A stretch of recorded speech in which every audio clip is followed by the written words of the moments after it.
Dutiyao ओंखारबोबाय आङो ओमफ्राय दा थाबायदों आरो आङो ससे ओमफ्राय आं गय जादों आरो मर्निंआवनो ओंखाम एसे जाबोबाय ओमफ्राय गय जानानै फैबाय आङो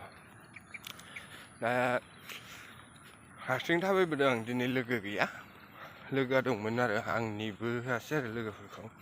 ओमफ्राय सब बिदिबा भिडिअखौ जोबजासे नायलांबाय थाबानो जाबाय आरो आङो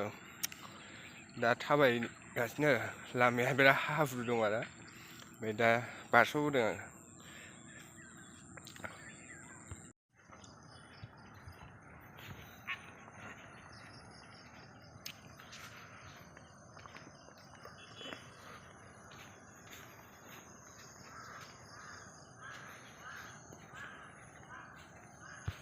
मोनफैबायानो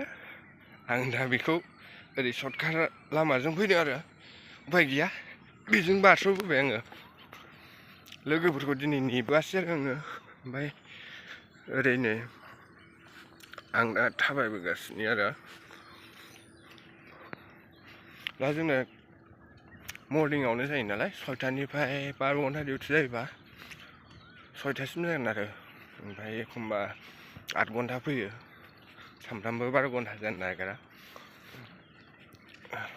स' लोगोफोर बिदिबा भिडिअखौ जोबजासे नायलांबाय थाबानो जाबाय आरो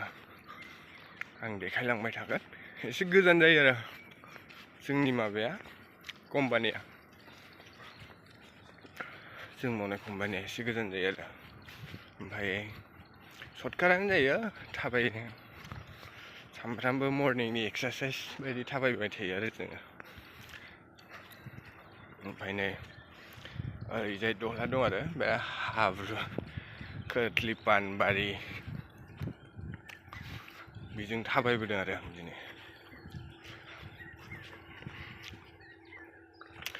दायो नै लामाया वाल सेरजों फैबाय आङो ओमफ्राय ओरै दं मोनसेयानो नुहुरखाबायानो जोंनो दायो आं भिडिअखौ माने टाइम मोनबासो आङो लकेसन मोजां नायनानै थांगोन आरो ओमफ्राय आं टाइमानो जाया सामफ्रामबो फुङाव 6टायाव सिखारनो बायो उन्दुनानै सिखारनो बायो आरो अलसियाना ओमफ्राय मर्निं 6टायाव आङो माबायावनो सिखारो 5टा दाथ' 5टायाव ओंखारबोबाय 6टानिफ्राय डिउटि जागोन आरो 6टानिफ्राय डिउटियाव फैनानै नोङो 12 घन्टा थाफैनानै मोनाहैखायो आरो भिडिअखौनो खालामनो टाइम मोनखाया ओंखायनो आङो बेरायनोबो टाइम मोना नालाय दायो आङो रबिबारबाल' टाइम मोनो आरो आङो भिडिअ खालामनो दायो नै लामायानो जे हाब्रु दं बेजों थांजानाय नङा आं नै बेजों थांसै ओरैनो बेजोंबो लामाया देन्जारसो सिखाव बायदिसो ओइया गालिन बावबायसोमोन आङो थुरि बिबार बारदों नै ओरैजाय मैसो दंलायलायबावसो ओरैनो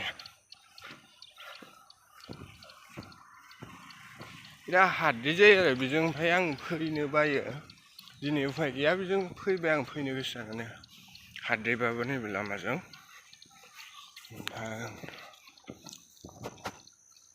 दायो हाद्रिबाबो फैबाय आरो आं मोनसेयानो जोंना बै नुहुरनायानो